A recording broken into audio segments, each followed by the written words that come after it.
Welcome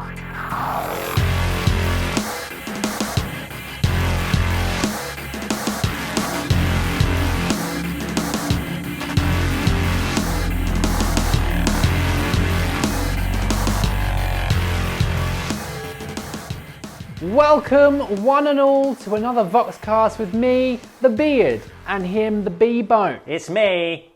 Welcome. Welcome. Welcome.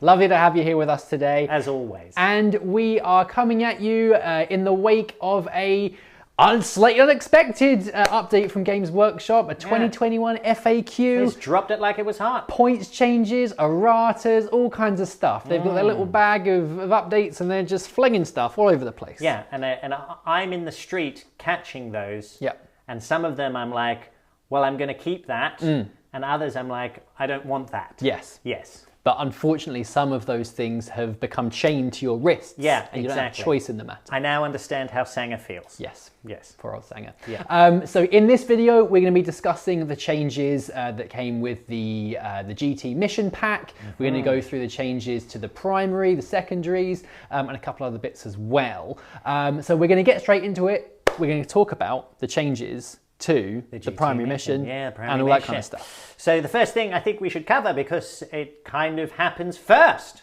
in the game. Look, we're very clever the way we put these videos together. Very talented, aren't we? Yes, it's very good. Is that now if you roll the dice and you win the roll-off, you must go first. I really like this because it really makes you stop and think, I think, even more about your deployment.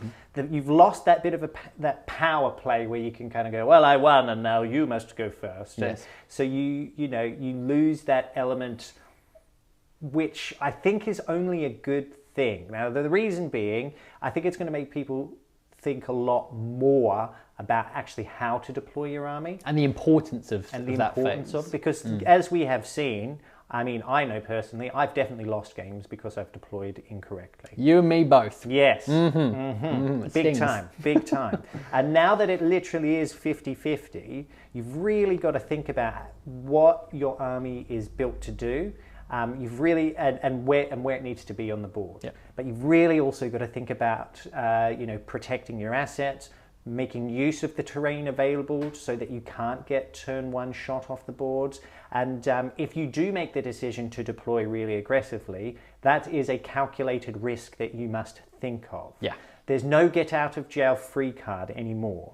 You can't just like, oh, well, I've deployed wrong here, so I'm going to roll and then I will win, and then actually it's better for me to go second, so I'll do that. Yeah. That doesn't exist. Yeah. So the thinking and planning goes into it from the get-go, as it should be done anyway, but it's kind of like taking the training wheels off. Do you know what I mean? Yeah. Yeah. I think there's going to be some quite significant changes with this. I think we're going to see a lot less potential turn one charges. Yep. Unless you're feeling very brave and you put all units to the front, that comes into the whole calculated risk aspect. In which case, you made that decision, you sleep in that bed. Yeah. Do you know what I mean? If it goes your way, it's going to go your way. If it doesn't, I think we can see a lot more defensive deployment. Yeah. I think I'll be very interested to see how things go in terms of how people choose the deep strike units. I think we might see a return of that potentially, because usually those are combat units or very shoot units with a shorter range, like obliterators, for instance. Sure. So I think although it is a very small change, I think fundamentally it's going to make a huge amount of difference, especially in competitive play. Yeah. For how people begin the game and really put an emphasis on the importance of doing an effective move. Yeah. Deployment, sorry. I feel like everyone will now, or should be, in my opinion, deploying to go second. Yeah. And that will, in turn, if both armies... Now, look, there are some armies where that makes no difference. I'm looking at you, Harlequins. You just go, I'll deploy completely out of range and out of line of sight. But then guess what? I'm in the center of the board or in your lines, and it's a problem. But for a lot of armies, it's going to kind of help, because everyone's going to be playing more defensively. I think it should help mitigate those, the potential of like a turn one alpha strike that absolutely cripples your army. Yeah. We'll see though. We'll see how that plays out. I really like the change. I think it's a good one. Yeah, I think as well. So moving on to one of the other changes that goes with whether you go first or second, if you do end up losing that roll off and you go second, there's now a huge change to how you can score in the primary. So if your game goes all the way to turn 5 and you go second, instead of scoring the primary points for take and hold in your command phase, you do it at the end of your turn 5, which is incredibly interesting.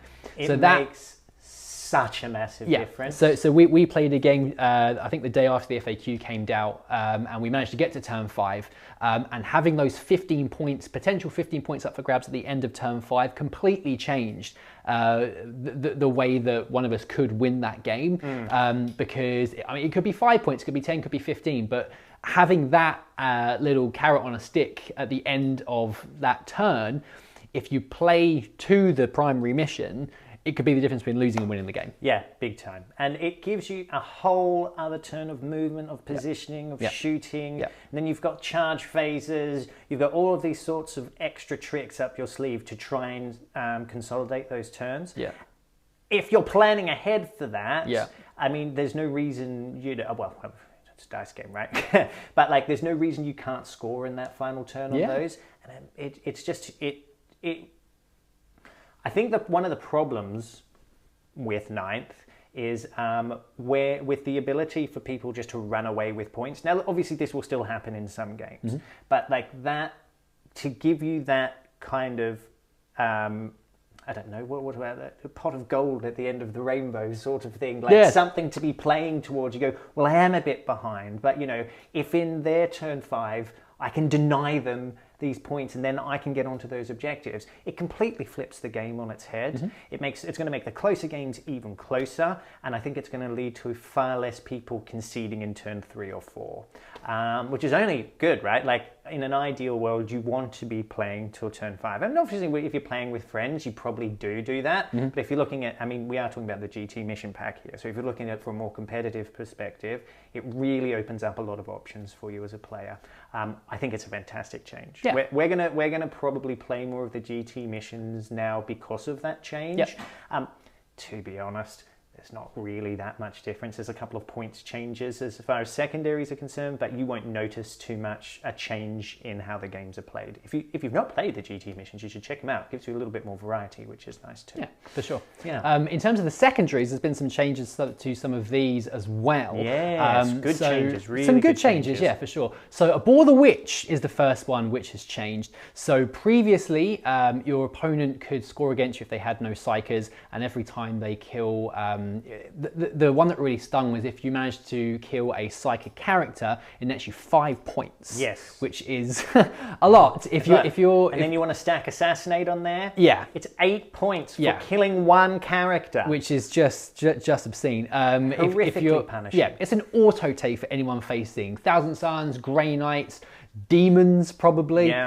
It's a real blow for anyone that runs those kind of armies because it's so easy to give up the points. So what they've changed is that if you manage to kill a psychic character, it's now only 3 points.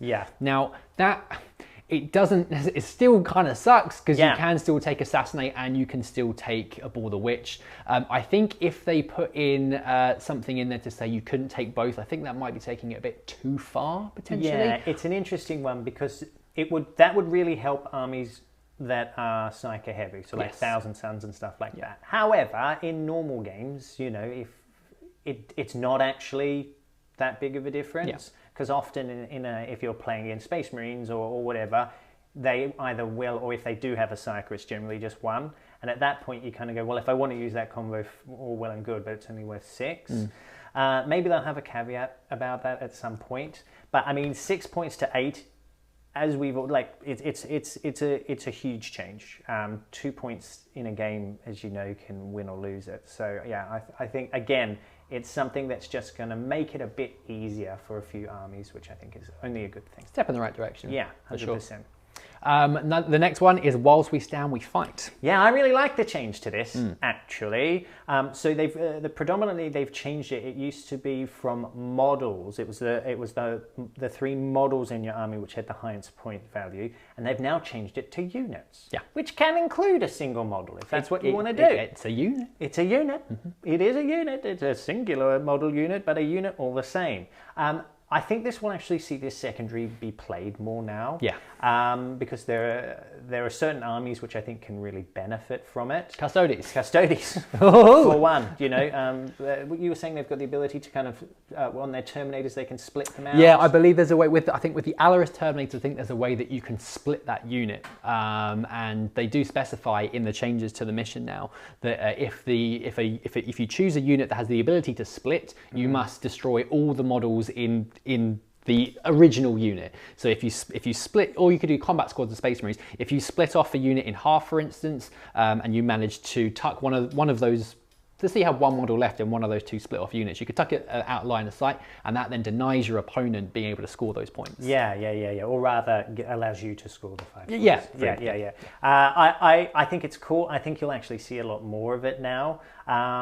Like, you know, whenever I was playing Tau, for example, if you're running Riptides, it's a great one. But then also, you know, you're running around with these big blobs of crisis suits, perhaps, and stuff like that, which are hard to shift, and you might back yourself with that. You go, love it. This is what I'm talking about. Yeah. This is a good thing. So yeah, I think that's good. I'm a big fan of that change. Yep. And the last one, which was a huge boon to some armies, a huge boon, is they've changed Bring It Down for your points. So it's now, if you're over 11 wounds, it's worth 2 points for the vehicle, instead of 3, which is great for armies like, you know, Guard, for example. Anything below that is worth 1, again, really good. And then if you're killing behemoths or like Bane Blades and stuff like that, then that is worth 3. Yeah, 20 plus wounds. Yeah, 20 plus wounds. So again, it's just another way of kind of smoothing it out for particular armies which really do have a focus on a particular unit. So like we've had the changes with the Thousand Suns and the Grey Knights, and now we've got this for like Guard or like other vehicle heavy armies. It can make it again, and actually, because I won't spoil it too much, but with the game that we played, it made a huge difference. I was using Guard, so it made a huge difference because you would have just been storming ahead, whereas in this instance, it really kept me in the game.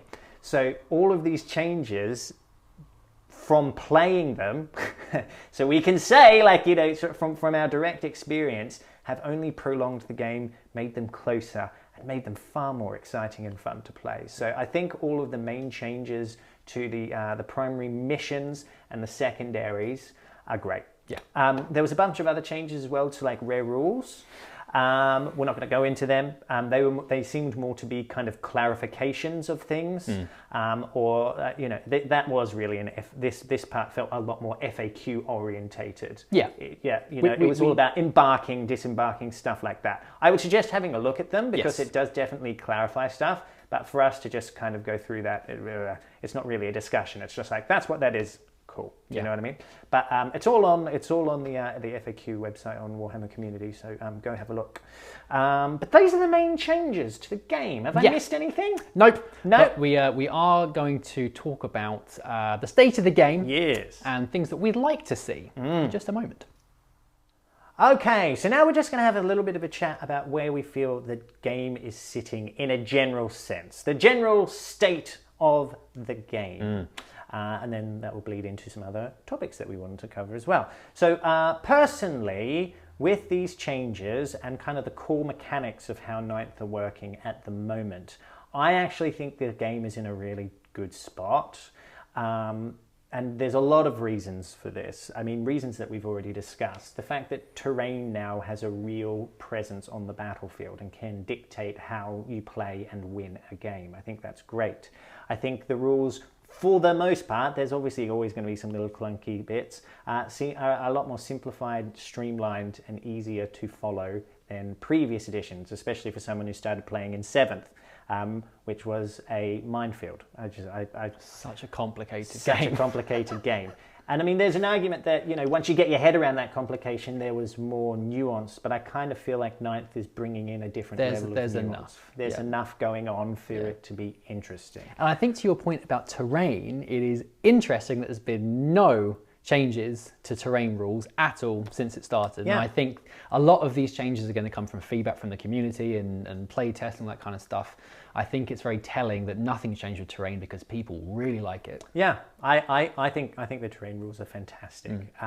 Again, they've just changed the entire dynamic of how you build your boards, how you play the game.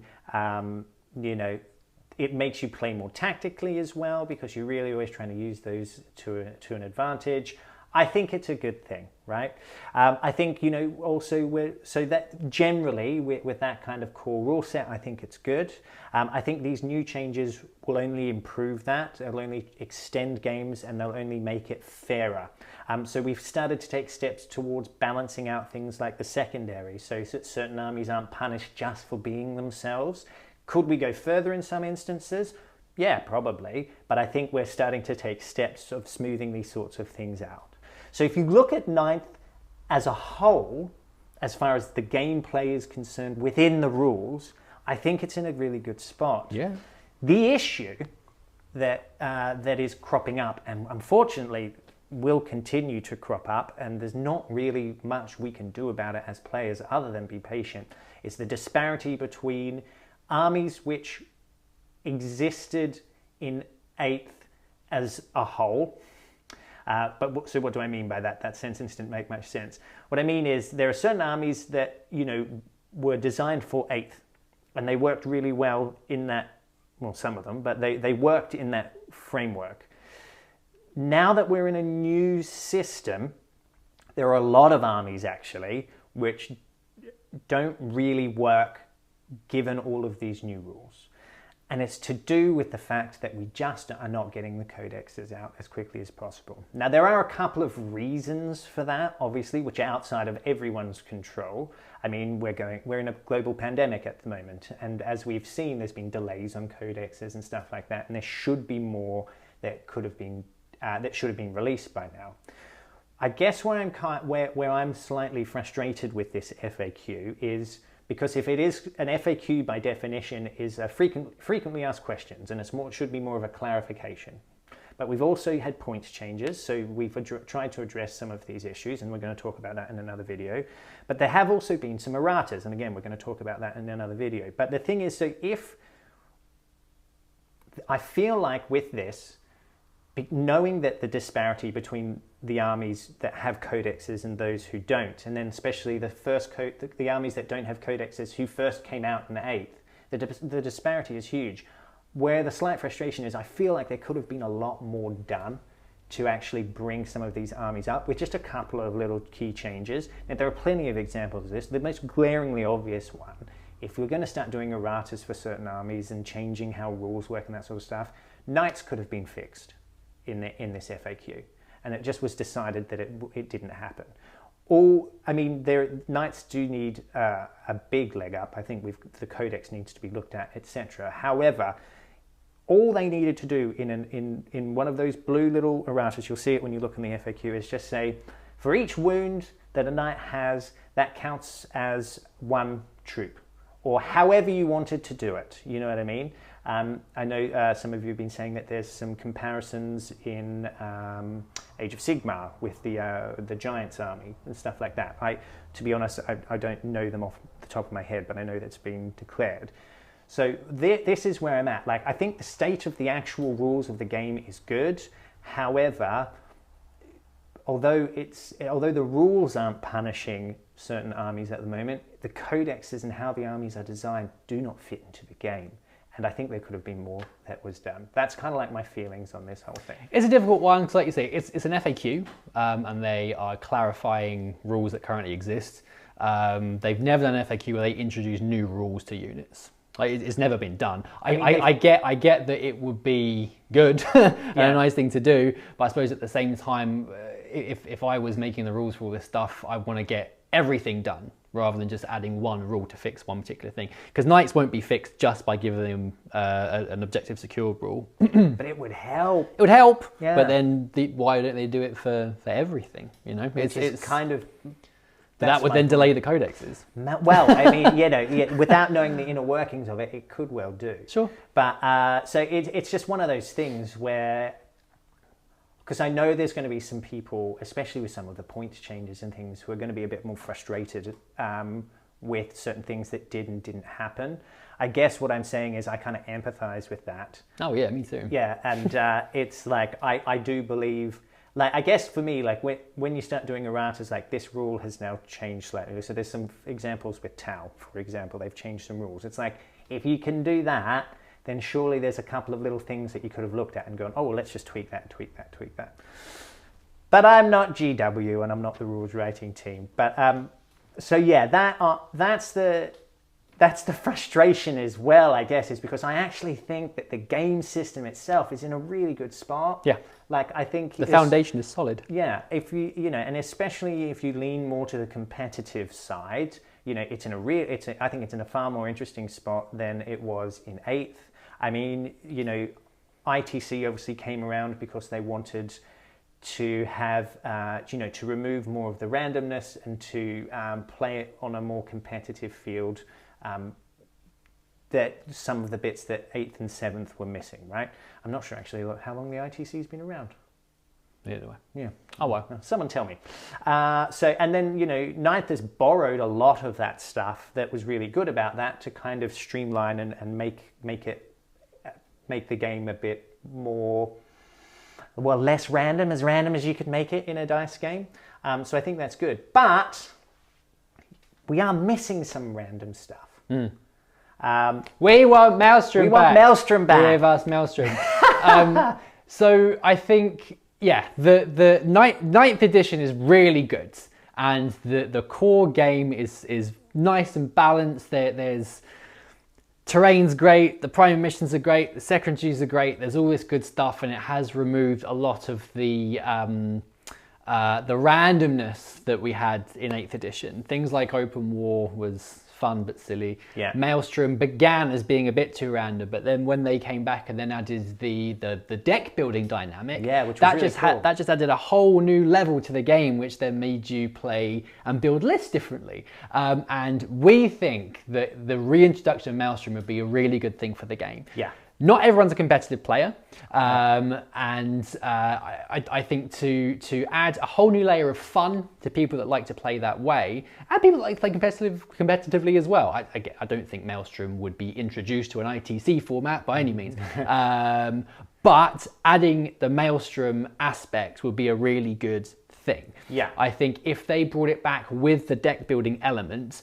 that allows you a whole nother level of ways of writing lists, a whole new way of playing the game, and it also gives you the knowledge that if you are struggling, let's say you're in turn 2 and you're getting thumped, but you know there's some cards in there that can give you those Maelstrom points, then you know, and that will then G you up just to keep like fighting until you get those cards just to then get you back on top again. Yeah. It added so much flavor and dynamism to each individual army because the Maelstrom cards were per faction, and we would love to see it return. A bit of silliness, like, you know, I mean, I think sometimes, especially with, like you said, like how the game is geared, it's definitely leaning more into that competitive side. We need a bit more, you know, I'm just going to bring some fun stuff along, and we're going to put some cards on the table. Yeah. We're going to throw some, you know, a bit more beer and pretzels element tonight now would kind of, I think, really fill it out nicely. Now, some of you may be thinking, well, isn't Crusade a bit like that? And I would argue, no, it's not at all. Crusade is where you build an army, you build your characters, you build a narrative behind, and I love Crusade, but you know, you build a narrative behind them, and sure, you can use like units which aren't as good, but that's, and then there's all that admin that goes into it, and it's a crusade. It's like a long-term thing, you know. Whereas I think if we had this kind of Maelstrom idea, it would be great. Yeah. And the fact that, and the thing is, I guess if you kind of sit down to play a game, if you're concerned about game balance and all that sort of stuff, if you've both decided that you're going to play a game that is not balanced, then it doesn't matter because that's the decision that you've made, right? So you just go, well, this is going to be slightly ridiculous at times. But I think you're right.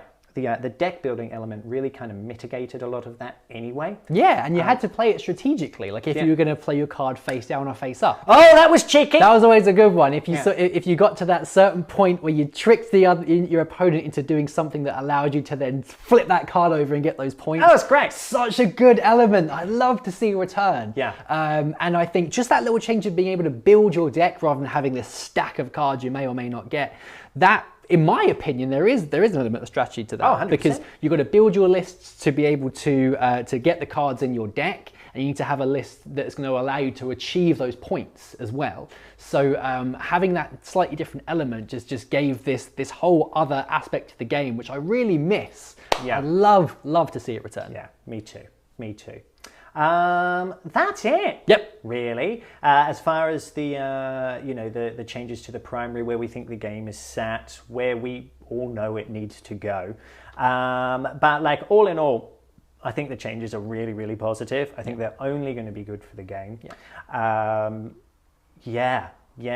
Bring on these codexes so we can start to balance out the armies now. Because I mean, this is the thing. In a year's time, when the majority of the codexes are out at that point, and we're all sat there and we'll be thinking about the before time, and it's just, I think just with the foundation of where the game is, it's just going to be absolutely awesome. Now I'm daydreaming about a time where we can play games and have beers in the future with people. Go to the pub. Go to the pub.